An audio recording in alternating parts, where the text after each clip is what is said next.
I stood at the edge of my childhood home, a place that once felt like a sanctuary but now loomed like a fortress of mockery and judgment. The paint was peeling, the lawn unkempt, and a low hum of memories filled the air. Memories of laughter that turned to scorn, dreams that morphed into embarrassment. I could still hear their voices echoing in my mind, sharp and cutting. "You're wasting your life on that mushroom nonsense," my father had sneered. "You'll never amount to anything." But here I was, a mycologist, having transformed barren lands into verdant landscapes through the very fungi they laughed at. I had turned the deeply rooted shame into a relentless drive, and now success was reflected back at me in the glimmer of the thriving ecosystems I had built. I inhaled deeply, pulling in the bittersweet scent of home, and walked toward the door. The first step was always the hardest. I knocked, and after a moment that felt like an eternity, it swung open. My mother's eyes widened, and for the briefest flicker, I saw pride dance across her face before she masked it with confusion. "You?" she whispered, disbelief heavy in the air. "Hi, Mom. It's me. I'm home." "Come in," she said, her voice a tremor. I stepped inside, the familiar smells of home hitting me, a blend of spices from the kitchen and the musty scent of old books.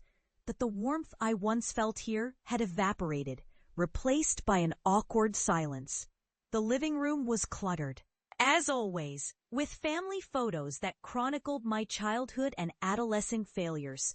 I could see my younger self, paint-splattered and wide-eyed, standing beside my first canvas as my family looked on, expressions of disapproval etched into their faces. I swallowed hard, forcing down the swell of emotion that threatened to break free. "Is everyone here?" I asked, trying to keep my voice steady. "Your father is in the garage. Your brother should be home soon," my mother replied, her eyes flickering to the ground as if unable to meet mine. It was a painful reminder of the distance that had grown between us. I made my way to the garage, the air thick with dust and the scent of oil. My father looked up, tools in hand, and the look on his face was one of sheer disbelief. "What are you doing here?" he asked, his tone a mix of irritation and shock. "I came to show you something," I replied, my heart racing. I pulled out my phone and opened the video, showcasing the lush forests and revitalized farmland I had recently transformed using mycorrhizal fungi. The footage rolled, bright and vibrant, a stark contrast to the barren landscapes that had once existed. My father's brow furrowed deeper with each passing second, the whirring sound of nature's revival filling the garage. "This is what?" he stammered, unable to process the reality before him. "It's my work, Dad, my project. I've been restoring ecosystems, bringing life back to dying land. This is what I do now," I said, my voice gaining strength. "Those fungi you called nonsense, they've changed lives." He turned to me, his eyes narrowing. "You expect me to believe that you've made something out of that ridiculous dream? You're a scientist, not a farmer. This is absurd." The weight of his disbelief stung, but I pressed on. "It's not absurd, Dad. It's revolutionary." I was mocked for pursuing what I believed in, but this, I gestured to the images of thriving fields and happy communities. "This is real. This is success." The garage fell silent, the only sound the faint hum of the video playing on my phone. Then my brother walked in, his eyes darting between us. "What's going on?" he asked, confusion etched across his face. I turned the phone toward him, and as the footage played, I saw the skepticism melt away, replaced by a dawning realization. "This is what she's been doing," he said, his voice barely above a whisper.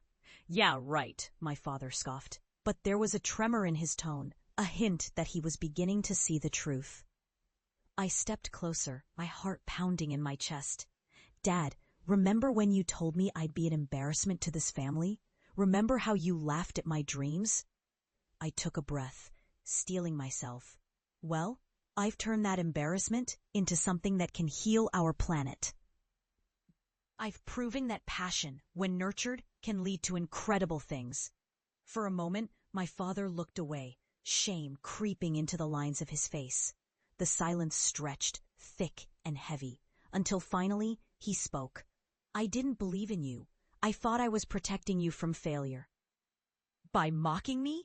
I shot back, the hurt spilling out. You taught me that my dreams were worthless, but I've learned that the only true failure is not trying at all. The weight of my words hung in the air, and I could see my father wrestling with the realization of his past actions. The rest of the family slowly gathered, drawn in by the commotion, and what had started as a moment of confrontation transformed into something deeper.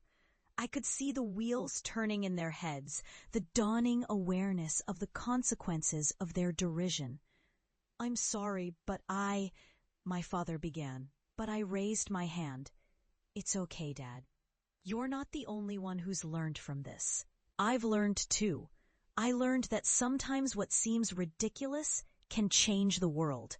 I've turned this mushroom nonsense into a thriving business that not only restores land, but also educates others. And I want to share that with you. The air crackled with potential as I opened my heart, inviting them into my world, the world that had once seemed so unattainable. Their faces softened, and I could see hope flickering in their eyes, a glimmer of reconnection, of understanding.